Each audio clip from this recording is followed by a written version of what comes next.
There's a quiet ache we rarely confess, the subtle sting of watching someone else succeed while we remain still. We smile, we nod, but deep down, something stirs. This silent envy creeps in unnoticed, shaping thoughts and desires we never speak aloud. In nature, too, such instincts exist. The cormorant, a clever bird, mirrors others in secret. Perhaps, in its wings, we'll find the reflection of our hidden emotions. Silent envy doesn't scream. It whispers. It creeps in during quiet moments, like when we scroll through social media, seeing lives that seem fuller, brighter, more successful than our own. It's not the explosive kind of jealousy that breaks friendships or starts fights. It's subtler, more poisonous in its restraint, a quiet, inward longing mixed with a sting of inadequacy. Often, it doesn't come from hatred or bitterness. It comes from admiration that curdles into resentment when we feel unseen, unheard, or stuck. Unlike open envy, which may come with complaints or confrontations, silent envy hides behind supportive smiles and polite compliments. It's the coworker who claps for your promotion but later wonders, why not me? It's the friend who praises your new relationship, but then replays every conversation, searching for what they're missing. It's the sibling who celebrates your win at the family dinner, but leaves feeling like they're living in your shadow. This emotion is so deeply human because it touches our longing to matter, to be recognized, to feel worthy. Silent envy doesn't always wish others to fail. Sometimes, it just aches that we're not there yet. And that ache can be confusing, even shameful. We don't want to feel this way. We're told to be grateful, to focus on our own journey. And we try. But the feeling lingers. Quietly. In many ways, society nurtures this kind of envy without even realizing it. We're constantly exposed to curated images of success, perfect bodies, thriving careers, luxury vacations, flawless families.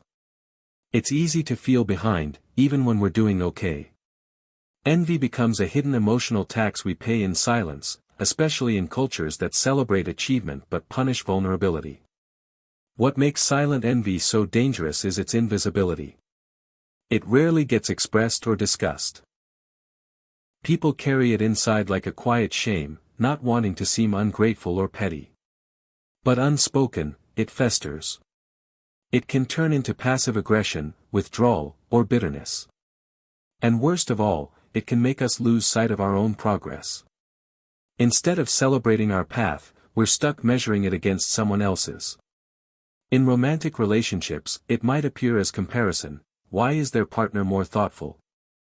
Why do they seem happier? In work environments, it becomes competition masked as cooperation. I'll help you succeed, but I hope you don't outshine me.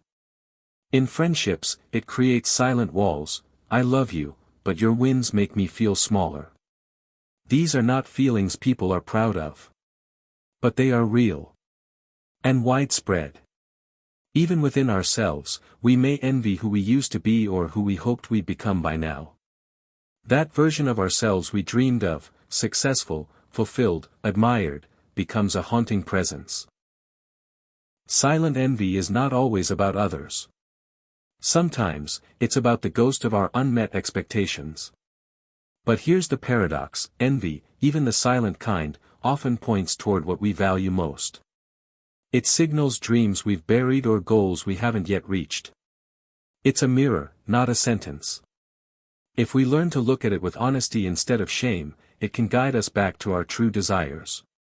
It can inspire us to take action, rather than remain passive observers of others' lives. The challenge lies in facing envy without letting it define us. To notice it, name it, and gently ask, what is this envy trying to teach me?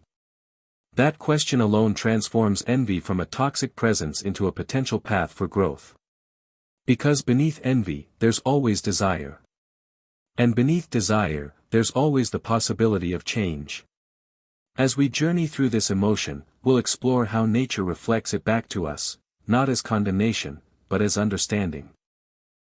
The cormorant, a bird often overlooked, lives by watching and imitating others from the shadows.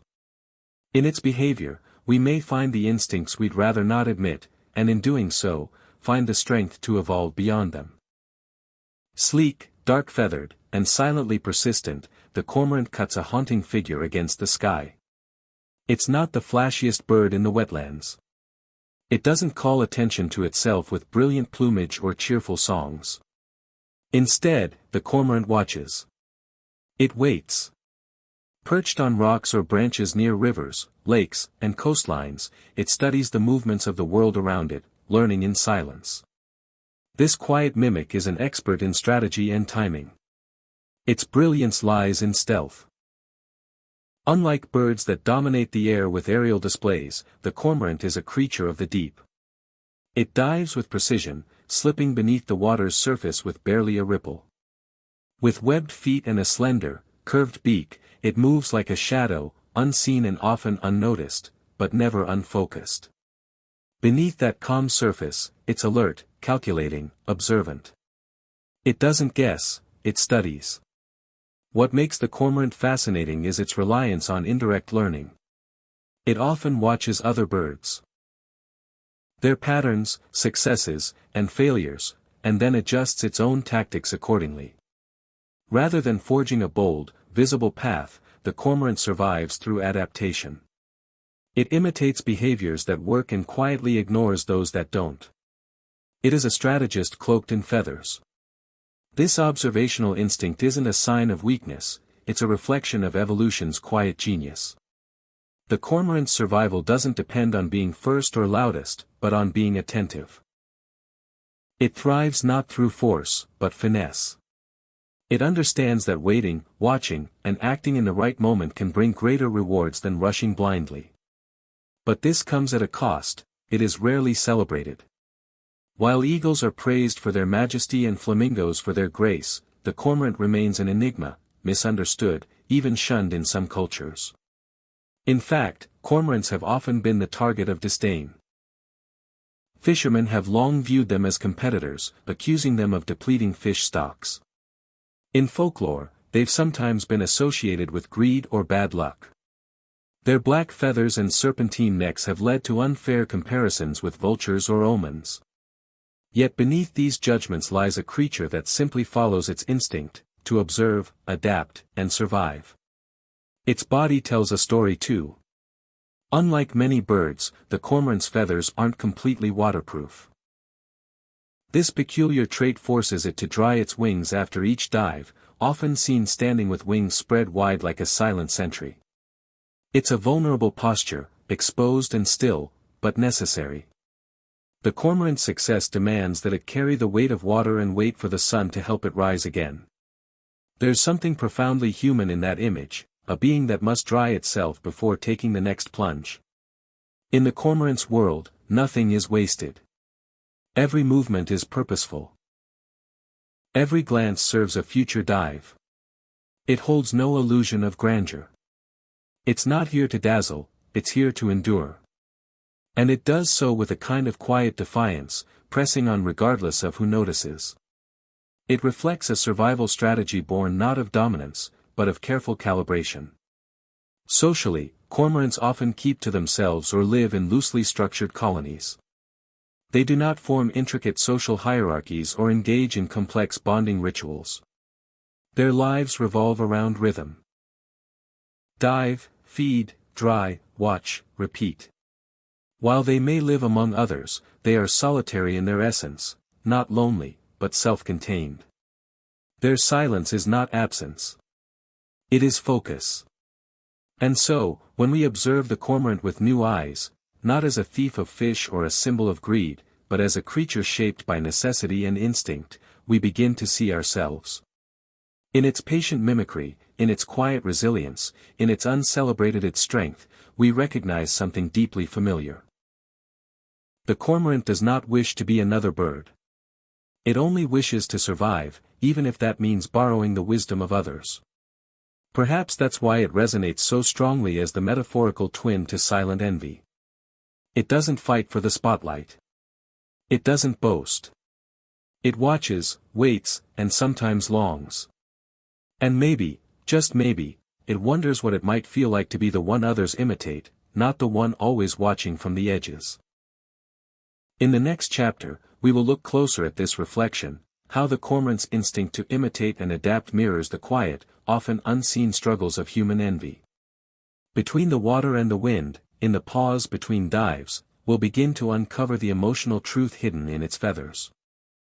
There's a moment, subtle, almost invisible, when silent envy takes root. It doesn't erupt in rage or explode in drama. It hides behind smiles, nods, and polite applause. It grows in the shadows of admiration, where someone else's success feels both inspiring and unbearable.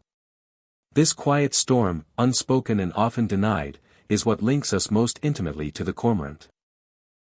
Because just like the bird that watches from the branch, waiting for the moment to dive, we too often observe others not simply to learn, but to measure ourselves.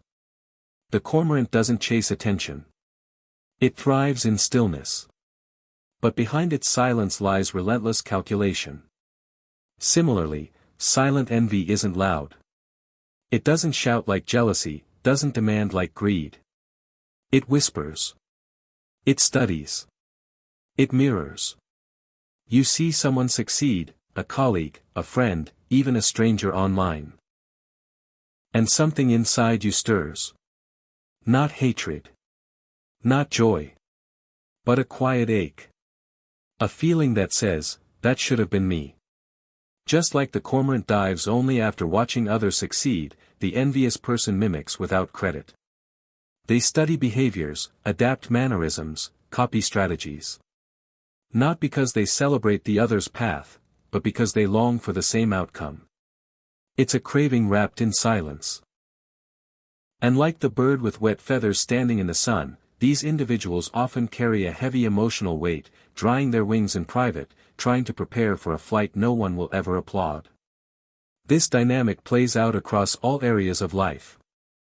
In workplaces, someone watches a coworker rise and quietly mimics their methods, not out of respect, but from a desperate desire to prove their own worth.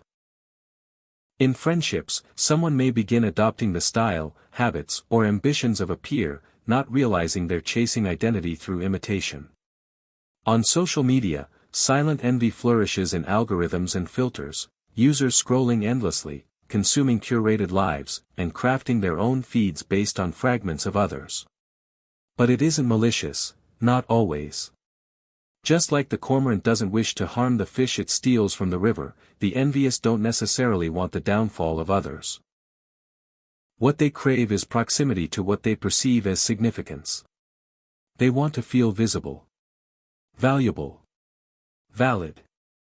And in the absence of direct praise, they mimic the path of those who receive it. The metaphor grows stronger when we consider how the cormorant doesn't build its own patterns but waits for the right model to appear. Humans trapped in envy do the same. Instead of forging new roads, they look sideways, searching for shortcuts through the blueprints of others. They hesitate, observe, and adapt, not always realizing that what they imitate is only the surface. The applause, the recognition, the outcomes, not the struggle, the process, the wounds. Emotionally, both the cormorant and the envious suffer a silent fatigue. The bird must constantly dive and dry, never fully airborne, never fully accepted by the skies or seas. The envious too feel stuck. Caught between admiration and self-contempt, between wanting to be like someone else and hating themselves for wanting it. It's a limbo of identity. A place where silence isn't peace, but pressure. And still, both survive. The cormorant thrives despite its solitude. It carves a niche in nature that is neither glamorous nor celebrated, yet entirely essential. Similarly, those who wrestle with envy are not broken. They are often gifted observers, empathetic, intuitive. Able to sense what works, what connects, what resonates. Their pain comes not from lack of talent, but from lack of belief. They don't know how to be enough on their own, so they lean into the shadows of others. That's the heart of the parallel. The cormorant and the silently envious don't want to destroy. They want to belong. They crave a space in the world where their efforts are seen, where their imitation becomes identity, where the applause isn't borrowed but earned. And until that day comes, they watch. They wait. They adjust. But what happens when watching becomes a way of life? When identity is forever shaped by what others do. Just as the cormorant may forget how to dive without first observing, the envious may forget who they are without someone to compare themselves to. They become echoes of others' stories, shadows of someone else's light. And yet, in this silence, there is potential. Just as the cormorant must dry its wings before flying again, the envious must pause, reflect, and ask, what am I learning by watching? What do I truly desire? Not to be another, but to be seen. Not to copy, but to create. In the next chapter, we will explore how science explains this connection, how psychology and biology reveal the deeper mechanisms behind envy, imitation, and the drive to mirror success. The answers may be more instinctive than we imagine, buried in neurons and nerves, as ancient and natural as the cormorant's dive. Envy, despite its negative connotation, is an ancient emotional mechanism wired into the human brain, as instinctive as fear, hunger, or love. It's not just a flaw of character. It's a signal.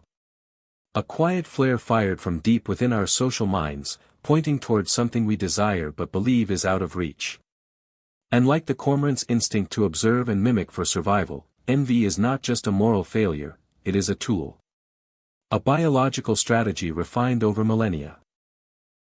Modern neuroscience tells us that envy activates regions of the brain associated with physical pain, particularly the anterior cingulate cortex. That means when we witness someone else's success, especially in an area we value, our brain responds as if we've been wounded. Not metaphorically, neurologically. And when that envy remains unspoken or repressed, it becomes a kind of silent suffering. A private sting that doesn't bleed but lingers, shaping thoughts, behaviors, and self-worth. In parallel, studies of animal behavior, especially among birds like the cormorant, show that imitation is not simply copying. It's survival.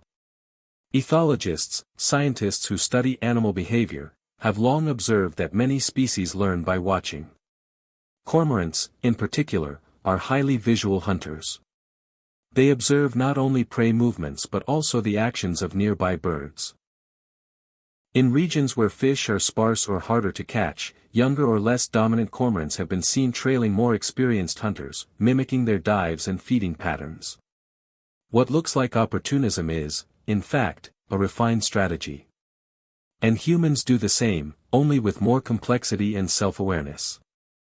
Our observation isn't just about what others do, but how it reflects on us. Social comparison theory, introduced by psychologist Leon Festinger in 1954, explains this clearly.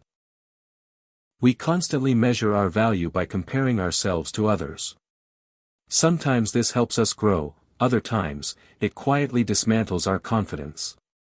The danger lies in what psychologists call upward comparison. When we compare ourselves to someone we believe is doing better, professionally, physically, socially, it can inspire us. But when we internalize their success as a reflection of our inadequacy, envy festers. And unlike jealousy, which is often noisy and relational, I want what you have, silent envy is internal and isolating, I feel lesser because you have it. Now layer that onto the social environment of the modern world. Social media algorithms, for example, are designed to show us curated highlights of others, the best vacation, the perfect relationship, the promotion announcement. This environment inflames our tendency to compare and envy. And because it's passive and repetitive, we begin to behave like the cormorant perched on a branch, watching, unsure when or how to dive. What science also tells us is that prolonged exposure to this kind of comparison can lead to what researchers call envy fatigue. It's the slow erosion of self-esteem from constant silent measuring. People begin to imitate not out of admiration or strategy, but out of desperation. They adopt behaviors, aesthetics, routines not because they fit, but because they seem to work for someone else. And when the imitation fails to yield the same results, shame sets in. The pain compounds. Biology offers more clues. Mirror neurons, discovered in the 1990s, are specialized brain cells that activate both when we perform an action and when we observe someone else performing it. These neurons are part of why we flinch when someone stubs their toe or feel a pang of sadness when someone cries. But they also play a role in imitation and empathy, both central to silent envy. When we watch someone succeed, our brain lights up as if we're experiencing it ourselves, and when we realize it's not our success, a vacuum forms. Yet, this same neurological framework also allows for change. Just as the cormorant doesn't always follow, it learns to lead once it masters the dive. Humans can transform envy into insight. Studies have shown that when people reframe envy as a signal of what they truly value, it becomes motivating. Instead of asking, "Why not me?" they ask, "What is this showing me about what I want?" Moreover, cognitive behavioral therapy, CBT, a widely studied psychological approach, teaches that awareness of our thoughts and their origins can interrupt the cycle of silent comparison. When we name envy without judgment, when we admit that we feel inferior or unseen, the emotion loses some of its power. It becomes data, not destiny. And from an evolutionary standpoint, envy has always served a role. It sharpened our ability to detect who was doing well in a tribe or community, who had access to resources, mates, or prestige. But in today's digital, hyper-competitive world, this ancient instinct can misfire, triggering chronic dissatisfaction and masked resentment. The cormorant, unlike us, doesn't moralize its instincts. It doesn't feel guilt for watching, copying, or adapting. It simply survives. Perhaps the lesson from science is this: if we can step away from judgment, of ourselves and others, and see envy as a signal rather than a flaw, we can begin to redirect it. Instead of pretending we don't feel it, we examine it. Instead of copying blindly, we reflect on what actually matters. Silent envy, then, is not a disease of the soul. It's an ancient alarm bell, ringing softly, asking us to notice what we long for, where we feel unseen, and what we're truly hungry to become. In the next chapter, we'll walk through real-life stories and behavioral examples, moments where silent envy quietly shaped relationships, choices, and identities. Through these mini-narratives, we'll see how instinct and emotion intertwine in everyday life, often unnoticed but deeply felt. In a quiet office corner, beneath the hum of fluorescent lights, Clara watched her colleague Daniel deliver yet another flawless presentation. He spoke with confidence, his slides crisp, his words sharp, and the applause at the end was almost automatic. Clara smiled faintly, but inside, her chest tightened. It wasn't jealousy. She didn't want Daniel to fail. She simply wanted to feel that capable. That respected. Over time, she began studying his mannerisms. The way he stood, how he opened his sentences, how he used pauses. At meetings, she subtly mirrored his posture. She adjusted her tone, curated her language. But while her imitation earned her some recognition, it left her feeling like an imposter, as though the applause wasn't really hers. Each success felt borrowed. She wasn't chasing excellence anymore, she was chasing Daniel's shadow. In another city, far from the boardrooms, 23-year-old Andre scrolled through social media while lying on a mattress on the floor of his studio apartment. His feed was a cascade of filtered luxury, friends from college now traveling the world, driving new cars, announcing job promotions.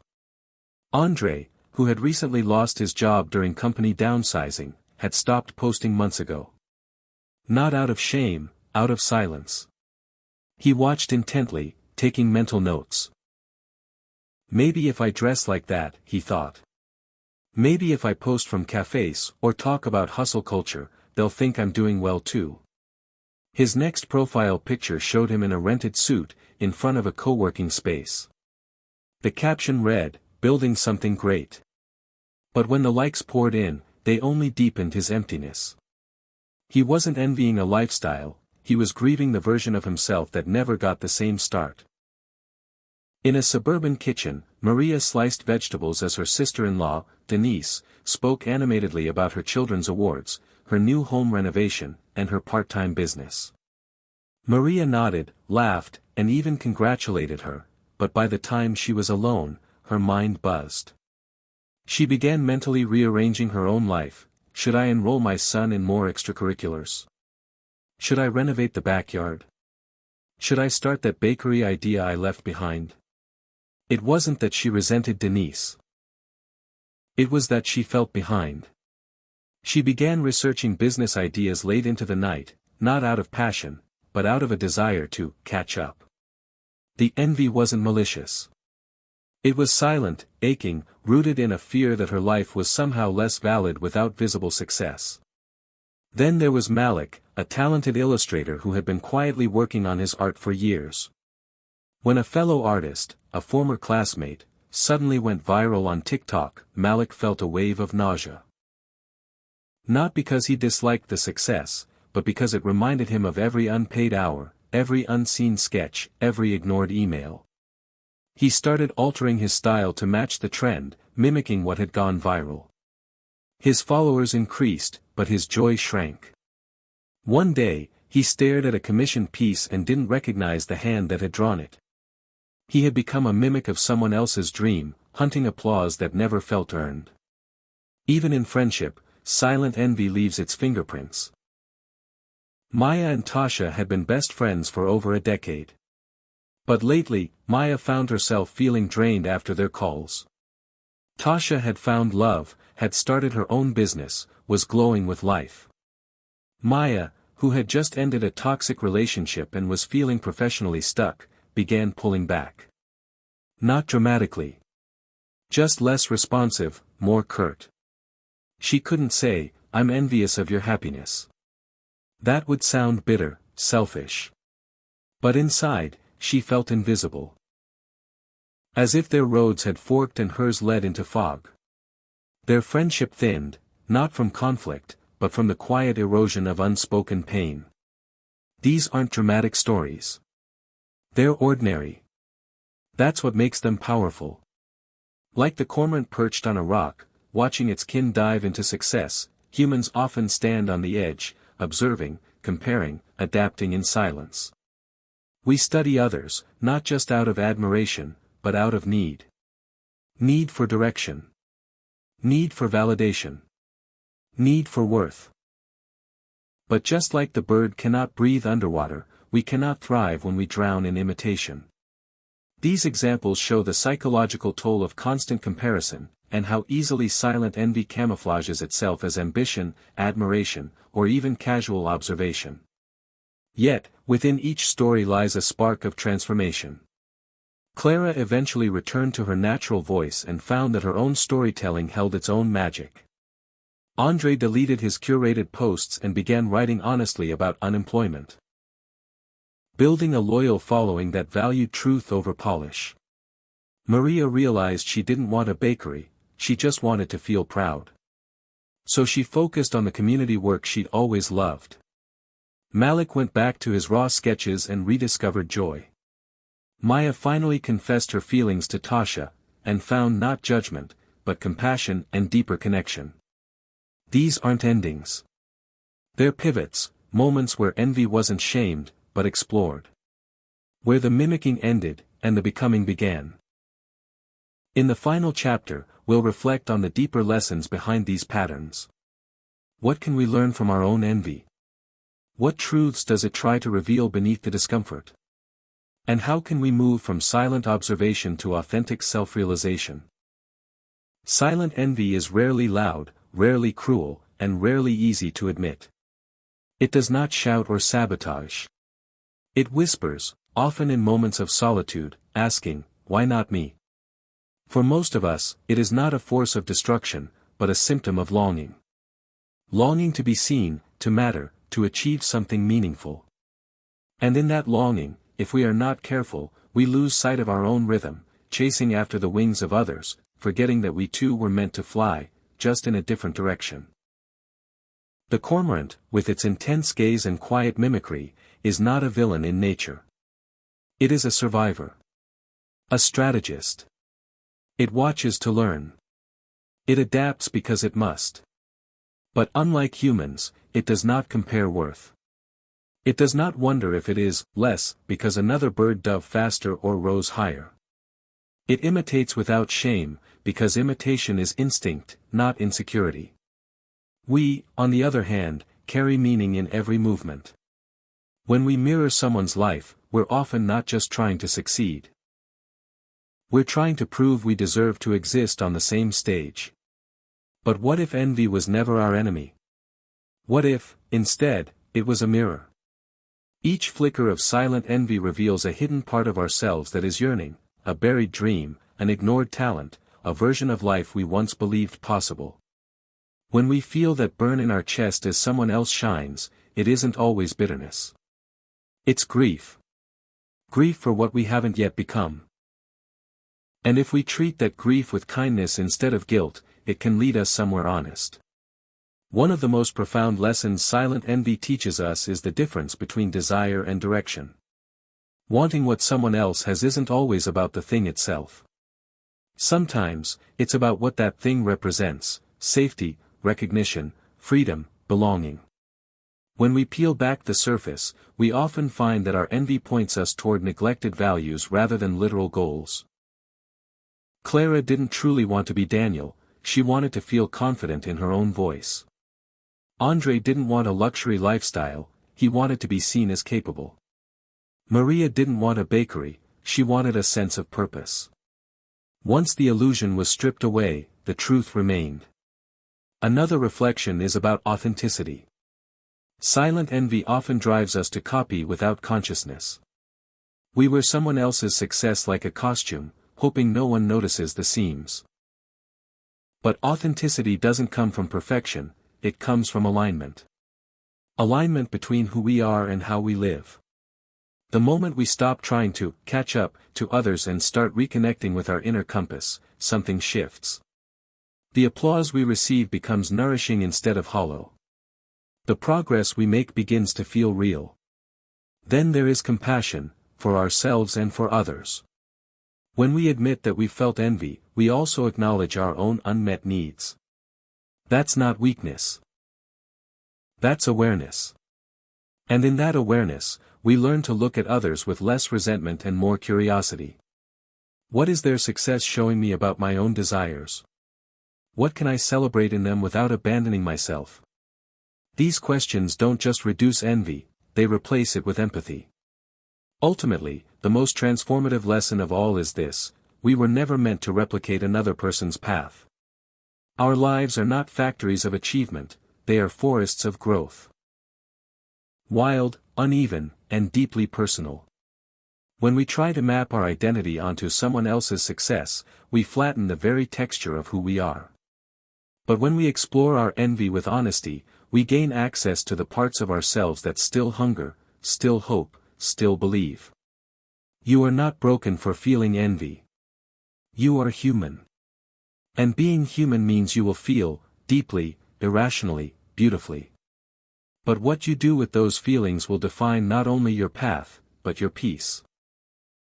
So the next time silent envy creeps in a boardroom, a living room, or a late-night scroll through someone's highlight reel, don't silence it.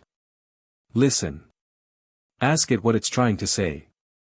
And then choose your response not from insecurity, but from integrity. Let the cormorant teach you to observe, yes. But let your heart remind you that you were born to create, not to copy.